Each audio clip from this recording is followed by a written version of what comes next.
ஒரு கிளையண்ட்டோட ஒரு மீட்டிங். நீங்கள் 10 நிமிஷம் லேட்டாக மீட்டிங்குள்ளே வந்ததும் என்ன சொல்வீங்க? சாரி சார், ரொம்ப லேட் ஆயிடுச்சு, சாரி. நம்மளுக்கு இது ரொம்ப பொலைட்டாக தெரியுது.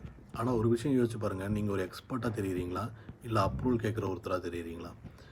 ஸோ சாரின்னு கேட்குறதுக்கு பதிலாக இதை சொல்லி பாருங்கள். Hello Senthil, I appreciate your patience, I am running a little behind schedule அப்படின்னு சொல்லிட்டு ஆரம்பிங்க. இதில் டிஃப்ரென்ஸ் என்னென்னா, சாரி ஐ எம் லேட்னு சொல்லும்போது ஃபோக்கஸ் உங்கள் மிஸ்டேக் மேலே இருக்குது. ஆனால் ஐ அப்ரிஷியேட் யுவர் பேஷன்ஸ்னு சொல்லும்போது ஃபோக்கஸ் அவரோட டைமை ரெஸ்பெக்ட் பண்ணுறதில் இருக்குது. அதுவும் ஒரு இம்பார்ட்டன்ட் பாயிண்ட். ஸ்டேட்டஸை மெயின்டைன் பண்ணுறதுன்னா ஆட்டிடியூட் காட்டுறது கிடையாது. நீங்கள் sorry sir, please excuse me, sorry sir traffic, sorry sir actually அப்படின்னு சொல்லிட்டு ஒரு 2 நிமிஷம் எக்ஸ்ப்ளனேஷன் கொடுக்க வேண்டிய அவசியம் இல்லை. அதுக்கு பதிலாக thanks for waiting sir, let's get started அப்படின்னு சொல்கிறது ப்ரொஃபஷ்னலாக இருக்கும், ரெஸ்பெக்ட்ஃபுல்லாக இருக்கும், கான்ஃபிடெண்ட்டாக இருக்கும். மிக முக்கியமான ஒரு லெசன் என்னென்னா, never confuse politeness with submissions. கஸ்டமரை ரெஸ்பெக்ட் பண்ணுங்கள், ஆனால் ஒவ்வொரு மிஸ்டேக்குக்கும் உங்களை நீங்களே ஸ்மால் ஆக்கிக்காதீங்க.